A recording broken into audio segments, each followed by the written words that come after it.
Hello friends, எல்லாரும் எப்படி இருக்கீங்க? இன்னைக்கு நம்ம வீடியோல ஆட்டுக்கால் சூப் எப்படி செய்யறதுன்னு பார்க்க போறோம்.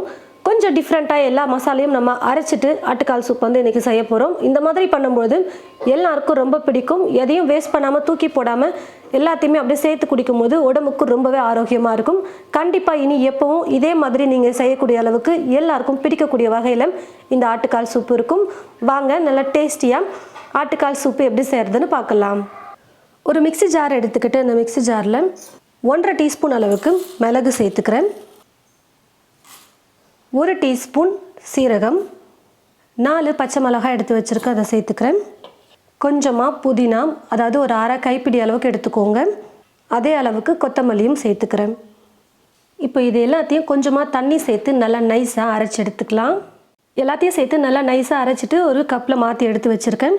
இப்போ திரும்ப மிக்ஸி ஜாரில் வந்து பார்த்திங்கன்னா 2 வெங்காயம் எடுத்து வச்சுருக்கேன். நல்லா பெரிய வெங்காயமாக 2 எடுத்து கட் பண்ணி இதில் சேர்த்துக்கலாம். மீடியம் சைஸில் உள்ள 3 தக்காளி பழம் வந்து எடுத்து வச்சுருக்கேன். அதையும் இப்போ கட் பண்ணி இது கூடவே சேர்த்துக்கிறேன். வெங்காயம் தக்காளி 2யும் நல்லா நைஸாக அரைச்சி எடுத்துக்கலாம். வெங்காயம் தக்காளி 2யும் நல்லா நைஸாக அரைச்சி எடுத்துக்கிட்டேன்.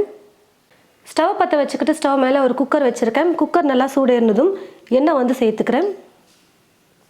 எண்ணெய் ஓரளவுக்கு நல்லா காஞ்சதுக்கப்புறமா அரைச்சி எடுத்து வச்சுருக்கிறேன் வெங்காய தக்காளி விழுதுருக்கு பார்த்தீங்களா, அதை சேர்த்துக்கிறேன்.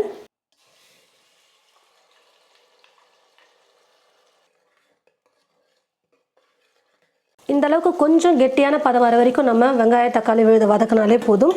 இப்போ இது கூட வந்து பார்த்தீங்கன்னா அரைச்சி எடுத்து வச்சுருக்கிறேன் அந்த பச்சை மிளகாய், மிளகு, சீரகம் அந்த விழுதை வந்து சேர்த்துக்க போகிறேன். 2 டீஸ்பூன் இஞ்சி பூண்டு விழுது சேர்த்துக்கிறேன்.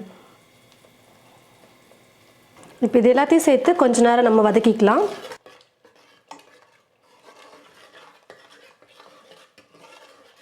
அரைச்சிருந்த எல்லா விழுதையும் சேர்த்து நல்லா பச்சை மணம் போகிற வரைக்கும் நான் வதக்கி எடுத்துக்கிட்டேன். இது கூட அரை டீஸ்பூன் அளவுக்கு வெறும் மிளகாய் தூள் சேர்த்துக்கிறேன். ஏற்கனவே பச்சை மிளகாய், மிளகு 1.5 டீஸ்பூன் எல்லாம் நம்ம சேர்த்துருக்கோம். அதனால் அந்த காரத்தை பேலன்ஸ் பண்ணுற மாதிரி நீங்கள் கொஞ்சமாக வெறும் மிளகாய் தூள் சேர்த்துக்கோங்க. உங்களுக்கு எவ்வளோ காரம் தேவையோ அதுக்கேற்றது போல் வெறும் மிளகாய் தூள் வந்து சேர்த்துக்கோங்க.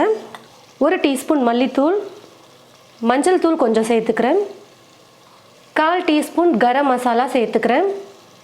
நீங்கள் கடையில் வாங்கின கரம் மசாலாவாக இருந்தால் அரை டீஸ்பூன் அளவுக்கு சேர்த்துக்கோங்க. இது நான் வீட்டில் அரைச்சது. கொஞ்சமாக சேர்த்தாலே அந்த ஃப்ளேவர் வந்து பார்த்திங்கன்னா நல்லா கொடுக்கும், டேஸ்ட்டும் நல்லாயிருக்கும். அதனால் நான் கொஞ்சமாக 1/4 டீஸ்பூன் அளவுக்கு சேர்த்துருக்கேன். தேவையான அளவுக்கு உப்பு சேர்த்துக்கிறேன். எல்லாத்தையும் சேர்த்து நல்லா கலந்து கொடுத்துக்கலாம்.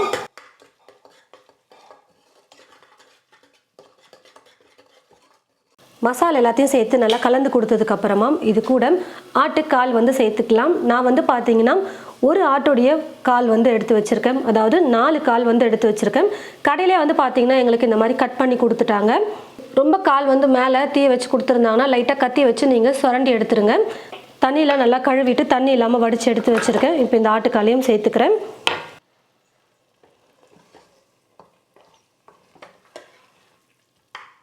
மசாலோட சேர்த்து நல்லா கலந்து கொடுத்துட்டு இது கூட தண்ணியை சேர்த்து வேக வச்சுக்கலாம். சூப்புடைய கன்சிஸ்டன்சிக்கு ஏற்றது போல் நீங்கள் வந்து தண்ணியை சேர்த்துக்கலாம். நான் வந்து பார்த்தீங்கன்னா இப்போ 1.5 லிட்டர் தண்ணி வந்து சேர்த்துருக்கேன். இப்போ குக்கர் மூடி போட்டு மூடி வச்சுட்டு குறைஞ்சது ஒரு 10-15 விசிலாவது விடணும். அப்போ தான் ஆட்டுக்கால் வந்து பார்த்தீங்கன்னா நல்லா வெந்து வரும். நான் வந்து பார்த்தீங்கன்னா ஒரு 15 விசில் விட்டு எடுத்துக்கிட்டேன். விசில் வெயிட்டு வந்து குறைஞ்சிருச்சு. நல்லா சூப்பராக சூப் வந்து பார்த்திங்கன்னா ரெடி ஆகிடுச்சு. நம்ம எல்லா மசாலையும் எண்ணெயிலே வதக்கிட்டு அதுக்கப்புறமா நம்ம குக்கரில் வேக வச்சதுனால இப்போ வந்து கொதிக்க வைக்க தேவையில்லை. மசாலாலாம் நல்லா வதங்கி வந்துருச்சு. பச்சை மணமும் நல்லா போயிட்டதுனால சூப் வந்து இப்போ அப்படியே நம்ம சர்வ் பண்ணிக்கிட்டால் போதும். இந்த மாதிரி கப்பில் வந்து சூப்பை சர்வ் பண்ணிவிட்டு மேலே கொஞ்சம் கொத்தமல்லியை பொடியாக நறுக்கி சேர்த்துட்டு கொடுங்க. ரொம்பவே விரும்பி சாப்பிடுவாங்க. அந்த பீஸையும் கடிச்சு சாப்பிட நல்லா வெந்திருக்கும். சூப்பும் வந்து பார்த்திங்கன்னா குடிக்க அவ்வளோ சூப்பராக இருக்கும். உடம்புக்கு ரொம்பவே நல்லது. இந்த மாதிரி ஆட்டுக்கால் சூப் வந்து செஞ்சு கொடுங்க, எல்லாருக்கும் ரொம்ப பிடிக்கும். நம்ம வெங்காயம் தக்காளி எல்லாத்தையும் அப்படியே கட் பண்ணி சேர்க்கும் போது வடிகட்டிட்டு கொடுப்போம். இந்த மாதிரி அரைச்சி சேர்க்கும் போது அந்த வெங்காயம் தக்காளியோடு சேர்த்து நம்ம சாப்பிடும்பொழுது எடுத்து போட முடியாது. அப்படியே எல்லாத்தையும் சேர்த்து குடிக்கும் போது ரொம்ப டேஸ்ட் சூப்பராக இருக்கும். கண்டிப்பாக இது போல் நீங்கள் உங்களுடைய வீட்டில் ஆட்டுக்கால் சூப்பு செஞ்சு பார்த்துட்டு எப்படி இருக்குன்னு சொல்லிட்டு மறக்காமல் கமெண்ட் பாக்ஸில் வந்து கமெண்ட் பண்ணுங்கள்.